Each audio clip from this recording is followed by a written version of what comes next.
Welcome to the Executive Coaching Podcast, where Executive Coach Alicia Cowan will discuss leadership topics and coaching solutions to tackle the most difficult problems that keep you from leading your team to success.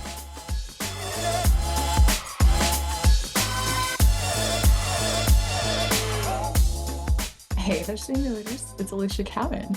How are you? Welcome to episode number 59. Is that right? Can that be right? I cannot believe it's already mid-February as I record this. This is going to go live, I think, here in late February, and I cannot believe how fast this year is going. On a personal note, we are in the middle of spring in Florida, and it is beautiful.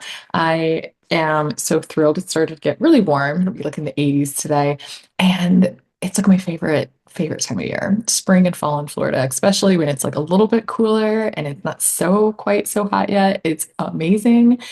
We have been in the thick of it with the kid stuff. We're coming out of a swim meet weekend this past weekend, and it was busy with lots of events. And the good news is my son is really getting better in his competitive swim. Like, he keeps shaving seconds off of his times, which in this world where like milliseconds and seconds really count, is really a big deal.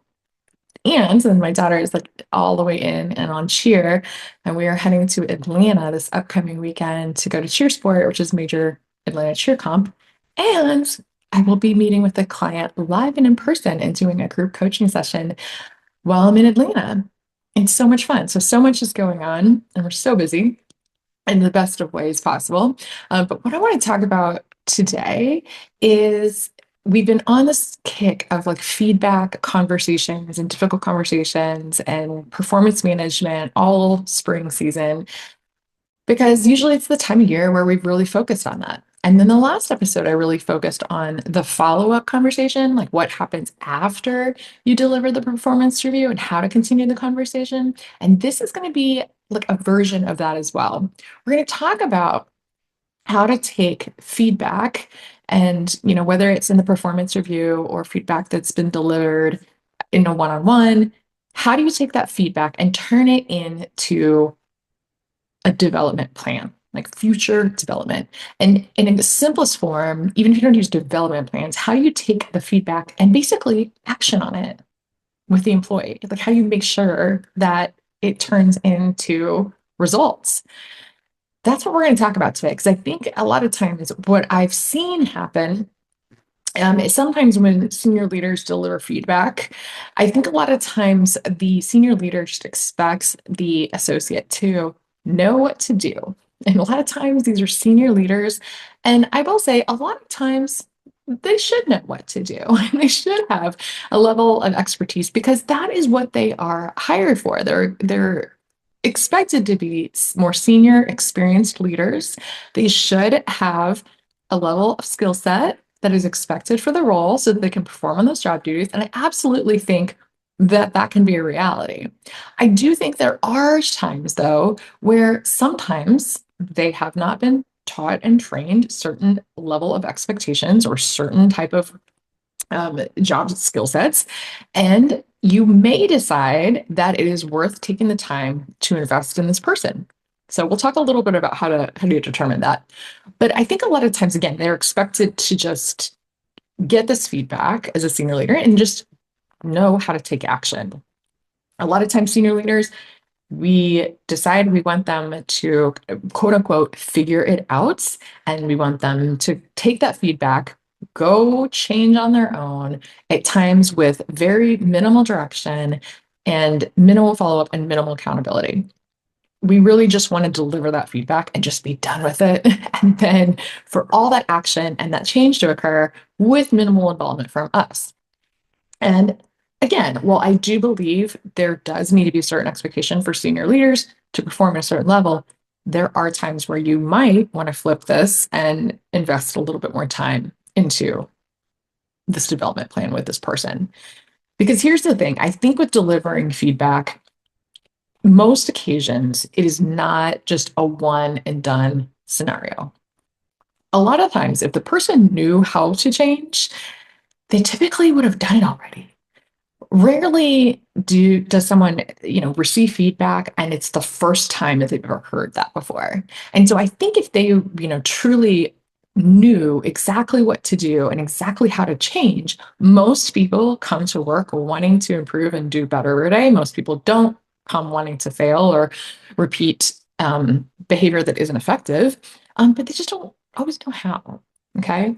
And so I think at times, sometimes senior leaders, we sometimes feel like it's a little bit rudimentary to something that to slow down, to really get into the weeds. But I think that there can be a balance between this, between like micromanaging and getting into the weeds and really digging in, and just the other side of the spectrum of just being full autonomy. I think there is a middle ground there, and lots of middle ground actually.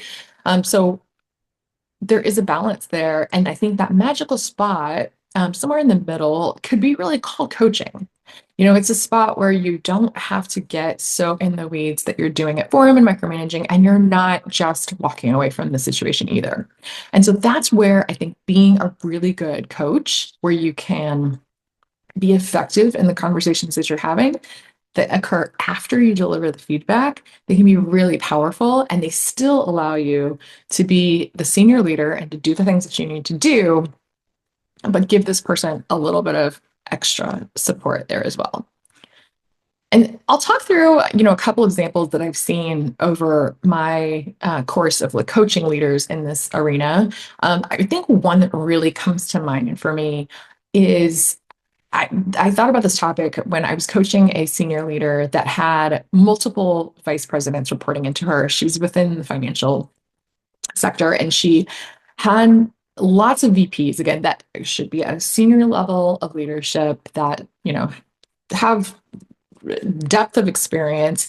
And one specifically, I remember her getting super frustrated with the fact that he wasn't delivering on certain projects and he wasn't hitting like milestones and deadlines at a time that she expected them. And we really dug into it. And we had to talk a lot about whether or not she felt like she had been clear in this expectation, that she fully understood why he wasn't hitting the deadlines, and whether or not she felt like it was a situation where there had to be more extreme accountability, like a performance improvement plan, or if she wanted to take another crack at coaching him and supporting him in a different way. And so, again, in this specific situation, we decided she wanted to invest a little bit more time with him and how she worked with him a little bit differently than she had been before. So, again, I say this because she could have gone to a more extreme measure and would have been definitely validated in doing so. But she really decided in this specific situation and what aligned with her values and what she knew of this specific situation that she wanted to make an investment with time to slow down and to figure out what was happening and the root cause of what was going on for this individual. It really paid off for her in the end. To slow down really allowed her to speed up because she was able to do a couple of working meetings with this individual and get to the root cause. And ultimately, this person, while they'd been in the financial industry, they didn't really understand project management and they didn't understand exactly what she was looking for. And so she was able to course correct and help this person get back on track and talk through what her expectations were and do some coaching that ultimately allowed both of them to get what they needed and what they wanted out of the situation. And so I'll refer to some moments like that throughout and examples like that throughout some of these topics that we're going to hit on in this podcast. But I wanted to illustrate that as an example because I think there's times, again, where it's totally warranted when you have a senior leader that should be performing the job in a certain way, that it's okay. It's understandable that you'd be frustrated if they're not performing in the way that you want them to. And you can also decide how you want to show up in that situation and how you want to support them. Or if you feel like you've invested so much time and effort into them and you have supported them the right way, then maybe there is another answer. That's not the podcast for this situation. We're not going to talk through performance improvement plans or anything of that nature. This is really the person that you decided, I want to do a little bit more investment in my time and coaching with this person. Okay, so let's start to talk through what this could look like for you. The first phase once you've decided you want to make this further investment, is to take a shift from feedback delivery to the coaching moment. And the difference between this is when you're giving feedback, it's really, again, that delivery that we've talked through in the past couple episodes of like, how do we effectively deliver feedback to the person and make sure that it's super clear about what we're delivering. The shift then to coaching is where the feedback is identifying where those skill gaps are, what the gaps are in behavior that you'd like to see change. The coaching is the portion where you help to support in closing those gaps. And so, how you can shift this tone is to think about a couple of powerful and empowering questions. And I think it's okay to shift from feedback delivery into more of a curiosity moment here. And so asking the person what their thoughts are, what support they might need to help address this challenge, maybe what steps do they think would be the first thing that they could start with? Or what are they facing, or what challenges are they having with trying to reach this goal? And I think really listening here and listening with the intent to not to jump in and give advice or to to start talking, but really listen with the intent to understand and really hear what is going on for this person. And I think what you can do is then understand, again, getting to that root cause of what's going on will allow you then to decide what coaching they might need and what support they might need in order to close that gap. But without really understanding why the situation is happening in the first place, it's really hard to just jump in and do and give the coaching without really listening. And so that's something I do. I help with coaching sessions to really help people turn those conversations, those feedback conversations into more meaningful coaching conversations that help people by taking that constructive feedback and turning it into an action plan that really makes sense and helps them not just address like any deficiencies, but also utilize their strengths in a way that make them feel like confident and really empowered. Okay, so that's step one. So we really want to make sure that, again, we take the shift, we just go from that feedback mentality, which is great and is super powerful. But like I always say, feedback is wonderful, but until you get on the same side of the person and then coach them through it, it really it doesn't necessarily always impact lasting change. So take that shift from the feedback mentality, again, super powerful and great, to shift into those coaching moments. Okay, so that's first step, and the easy way there, like I said, active listening, great questions. Okay, next step. Then what we're going to do is shift into certain the action portion, the frameworks for creating those development plans. And that's where we want to really take these conversations and shape them and start to make them into actionable plans. So, a lot of companies call these different things. They may call them career development plans, or like abbreviated CDPs, or individual development plans, or whatever, action plans, a term, all different types of things. But basically, all it is, it's how you take the feedback and make it into an actionable plan. And so you've probably heard elements of like any development plan or goal by making things into SMART goals. It's really not wildly different here. So I think what you can transition from those questions that you asked in step one is really trying to define like what is the issue and what is the root cause of what we're trying to address here, and figure out what you want to tackle first. Then you can take those and make them really tactical. You can make them very short-term, specific goals.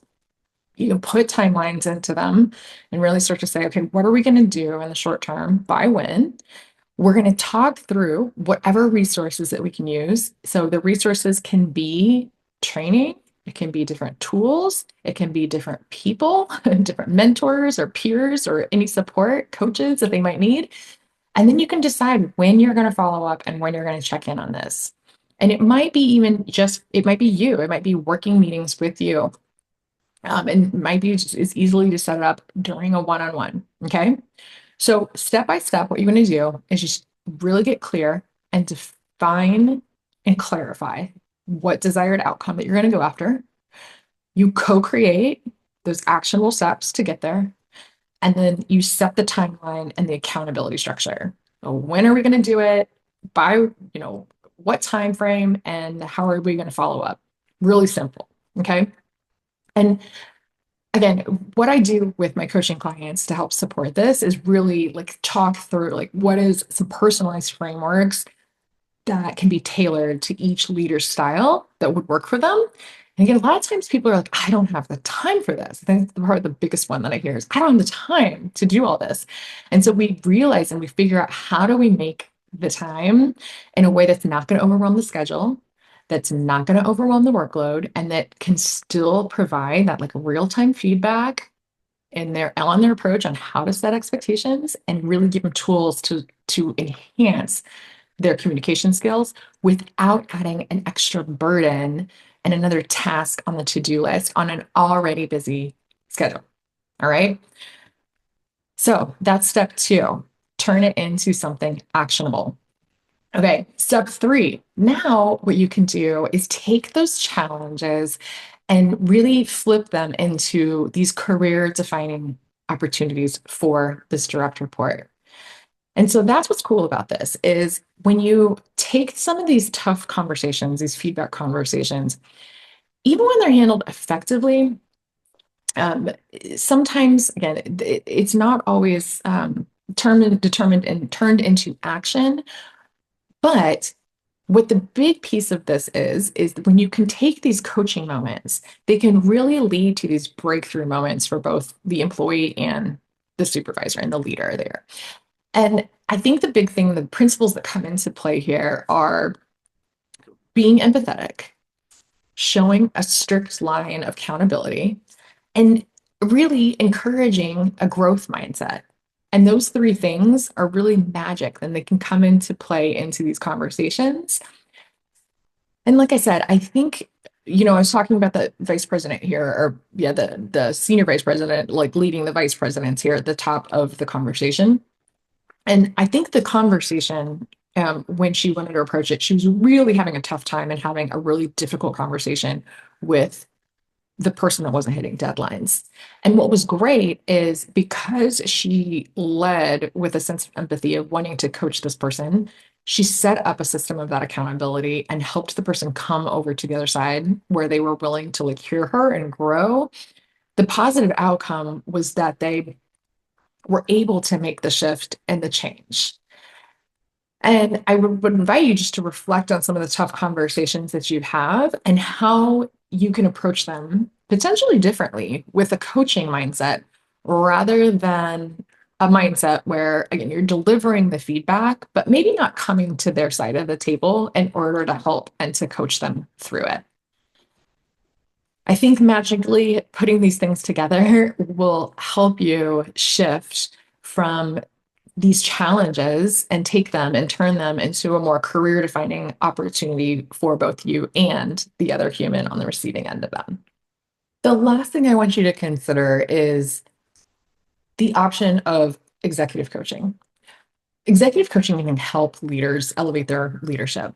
What I always say is it takes leaders that are really good at their job and just tweaks in order to help them even elevate to even a higher level.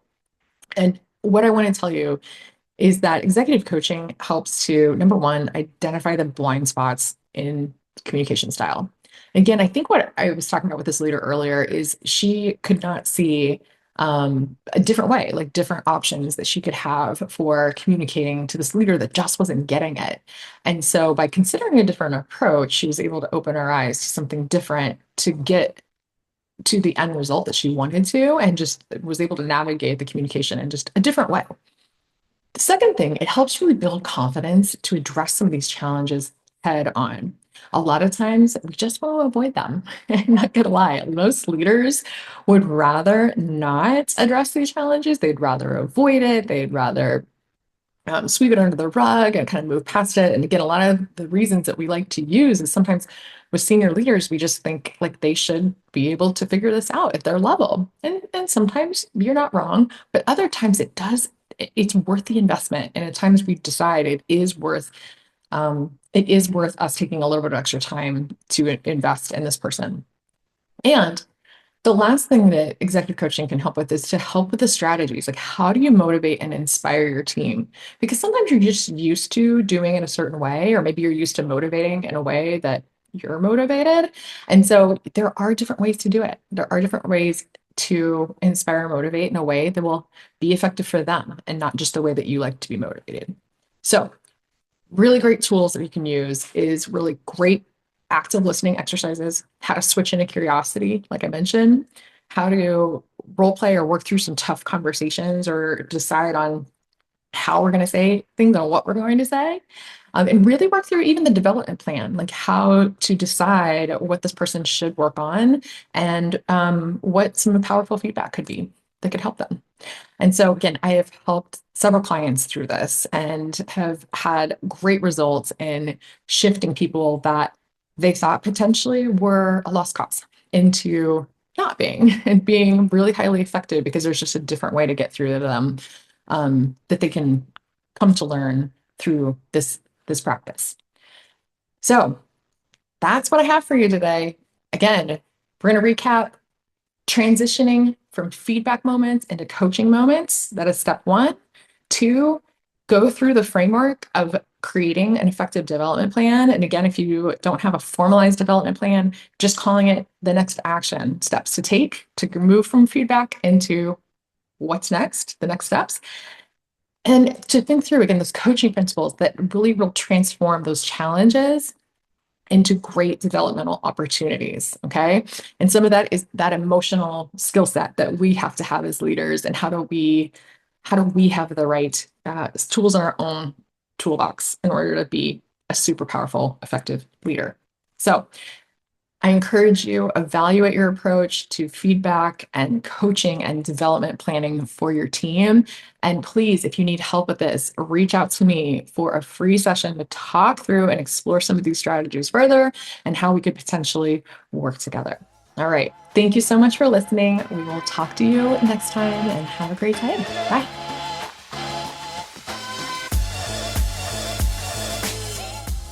Thanks for joining us for this episode of the Executive Coaching Podcast with Alicia Cowan. If you're ready to have an executive coach who's ready to help you lead your team to success, then book an introductory call at aliciacowancoaching.com/call.